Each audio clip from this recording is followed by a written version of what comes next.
Vanell, please don't ruin your day over this.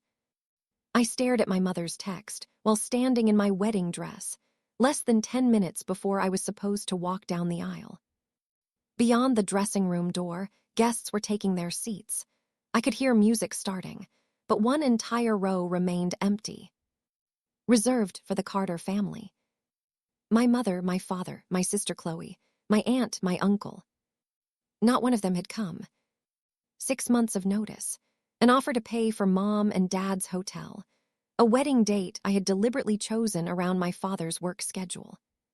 Still, Dad claimed he couldn't leave his company. Mom said traveling was too expensive and exhausting. Chloe said pregnancy made flying uncomfortable. Then Adrian stepped beside me. He looked at the empty row, then at my phone. Vanell. I swallowed. Maybe they'll still. No. He gently took the phone from my hand. Marry me. Don't spend another minute begging people to choose you. Something about the certainty in his voice stopped me. I put my phone away. And for the first time in 30 years, I walked toward something I wanted without waiting for my family's permission. Adrian's parents stood when I entered. His mother was already wiping her eyes. His father hugged me after the ceremony and whispered, "Welcome to the family." That nearly broke me more than the empty seats did. Because being overlooked wasn't new. Chloe had always been the one my parents rearranged their lives for. Birthdays became events. When she needed tuition help, Dad found the money. When she needed someone, Mom appeared. I was the independent one, which sounded flattering until I realized it meant everyone expected me to survive whatever they refused to give me. After the wedding, I made one decision. I stopped chasing them. No angry calls, no demands for explanations. For 3 weeks, I barely heard from anyone. Then one Saturday morning, I opened social media. My thumb stopped moving. Chloe stood beneath an enormous pink and blue balloon arch, surrounded by smiling relatives. Mom was beside her. Dad was raising a champagne glass. My aunt and uncle were there too. Then I saw the airport pictures. My parents had flown across 12 states * for Chloe's gender reveal. I stared at the screen until Adrian noticed. What happened? I handed him my phone. He slowly scrolled through the photographs, stopping on one of my father. Dad couldn't leave work for my wedding, I said, but he could fly 12 states for this. Adrian's expression changed. Not anger. Recognition. He handed the phone back. They're going to regret how they handled this. I frowned. What does that mean? Adrian didn't answer immediately. And suddenly, I wondered what my husband knew about my family that they didn't know about him.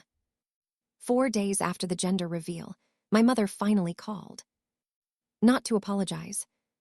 Vanell, what is going on with you? Mom demanded the second I answered. You've ignored 3 of my messages. I almost laughed. You flew 12 states for Chloe. Silence. Then Mom sighed. Oh, please don't start this. Start what? You told me traveling was too difficult for my wedding. Dad said he couldn't leave work. Chloe said she couldn't fly. 3 weeks later, all of you were standing under a balloon arch together. Chloe is having a baby, Mom replied. A gender reveal is a once-in-a-lifetime family event. I gripped the phone tighter. So was my wedding. Well, your wedding was small anyway, and Adrian's family was there. It's not like you were alone. That sentence ended something inside me. Before I could respond, Dad's voice came through the speaker. Give me the phone, Diane.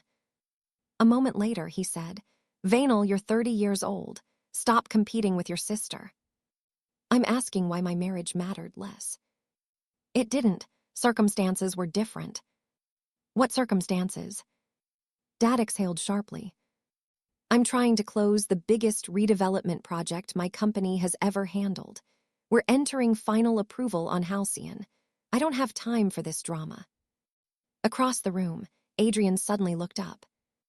The Halcyon redevelopment, he asked. Dad went quiet. Yes, he finally said. Why? Adrian didn't answer. Dad quickly ended the call, claiming he had another meeting. The moment the line disconnected, Adrian turned toward me. What exactly does your father's company do? He owns Carter Development Partners. He's been chasing Halcyon for almost a year.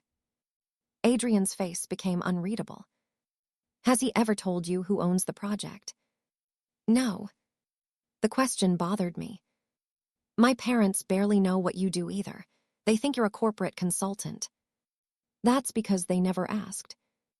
Adrian, why do you know about Halcyon? He stood and kissed my forehead. Business should stay business, Vanell. That was all he would say. But that evening, I walked into his home office while he was working. An email appeared across his laptop screen. Confidential, Halcyon Compliance Review. Adrian immediately clicked it. My stomach tightened. I watched him read several lines before opening a message to his attorney. Then he typed, "Proceed with the independent review. No exceptions because they're family." And hit send. 2 days later, Chloe added me to a family video call. I declined. 30 seconds later, Mom called. "Join the call, Vanell. Everyone keeps asking why you've gone cold." I nearly refused again, but something in me was tired of letting them control the story. So I joined. Faces filled the screen. Mom, Dad, Chloe, my aunt, my uncle, 2 cousins. Chloe was showing everyone pictures from the gender reveal. "We're so grateful," she said, smiling. "Everyone made sacrifices to travel that far for us." I stared at her. Then I asked quietly, "So everyone could cross 12 states for this, but nobody could come to my wedding?" The screen went silent. My aunt looked down. One cousin shifted awkwardly. Dad's expression hardened. "Oh, for heaven's sake, Vanell. Stop turning your sister's pregnancy into some competition." "I'm not competing. I'm asking a question." "You're jealous," he snapped. "Chloe needed her family. You had Adrian." Behind me, footsteps approached. Adrian entered the room. Dad noticed him and gave a dismissive laugh. "Adrian, maybe you can explain to your wife that adults have priorities." Adrian stopped. His voice remained completely calm. "Robert, does Mercer Hospitality know why you claimed you were unavailable the weekend of the 16th? Dad froze. Mom looked at him. "Robert." My stomach dropped. What is he talking about? Dad leaned toward his camera. "I don't know what you think you know." Adrian didn't move. I asked a simple question. Dad's face had gone pale. That was when I understood this wasn't about a missed family dinner. "Dad," I said, "what happened on the 16th? He hesitated. Adrian answered. "Carter Development postponed a mandatory Halcyon project meeting that weekend." My wedding weekend. "And the reason submitted to Mercer Hospitality," Adrian continued, "was a serious family emergency." I stared at my father. He had told me work prevented him from attending my wedding. But apparently, he had also told work that *family** prevented him from attending work. "Robert," Mom whispered. Dad reached toward his screen. "This conversation is over." The call disappeared. Less than a minute later, a message from Mom flashed onto my phone. "What does Adrian know about Mercer?" I slowly raised my eyes. Adrian was still standing behind me. "What is happening?" He pulled out the chair beside mine and sat down. "Your father," he said, "has a much bigger problem than missing our wedding." 28 days after my wedding, I woke to my phone vibrating against the nightstand. I reached for it, expecting an alarm. Instead, I saw the screen. *187 missed calls. Mom, Dad, Chloe, my aunt, my uncle. There were also numbers I didn't recognize. I sat upright. "Adrian." He opened his eyes immediately. "I think something happened." Then I saw Dad's messages. "Call Emmy. Why didn't you tell us?" And finally, Tell Adrian this can still be fixed. My fear turned into confusion. Tell you what. Adrian was already reaching for his phone when another notification appeared. A business article one of my cousins had sent me. I opened it and stopped breathing for a second. There was Adrian. My husband's photograph sat beneath a headline announcing the completion of a major acquisition by Mercer Hospitality Group, ****.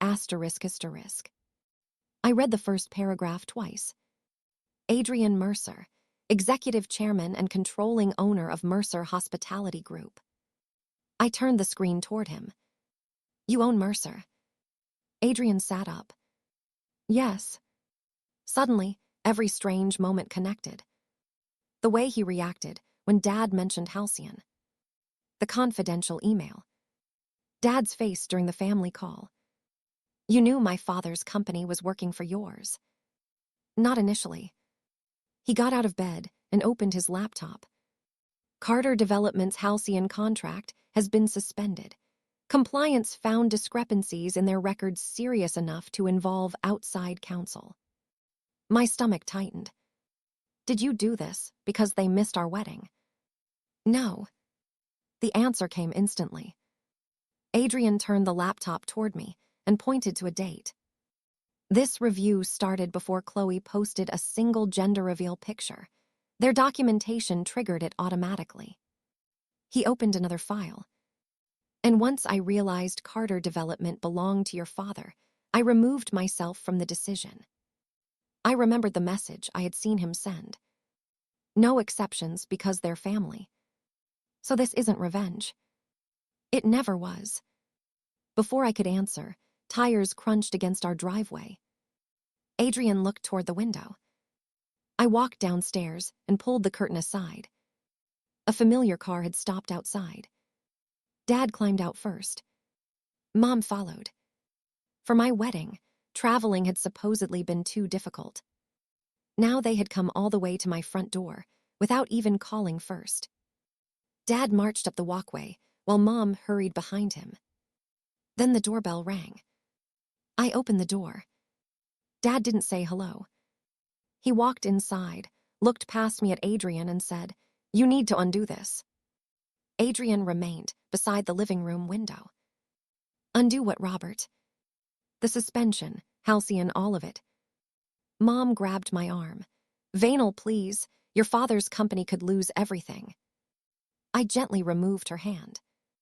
You traveled all this way for his contract. Dad stared at me. This is bigger than a wedding. There it was again. My wedding was small when they needed an excuse to miss it. Now my marriage mattered because of who I had married. Adrian motioned toward the sofa. You should understand something before asking Vanell for anything. Dad remained standing. Adrian continued. Carter Development represented itself during negotiations as financially stronger than its records supported. Compliance found discrepancies during routine review. Dad's jaw tightened. That was accounting terminology. No, Adrian said, it was. He explained that the missed Halcyon meeting on my wedding weekend had become part of the review because Dad documented his absence as an unavoidable family emergency. There were also submitted travel and project expenses that didn't match the timeline. When compliance checked those records, Adrian continued, they found additional discrepancies and altered supporting documents. Mom slowly turned toward Dad. You told me the project was fine. It was. Adrian shook his head. The gender reveal photographs didn't start the investigation. They simply contradicted part of the explanation already in your records. Dad pointed at Adrian. So you're destroying my company because I missed your wedding. I didn't make the termination decision. Adrian opened a folder on his tablet. The moment I discovered Carter Development belonged to Vanell's father, I formally recused myself. Independent compliance officers handled the review. Dad finally sat down.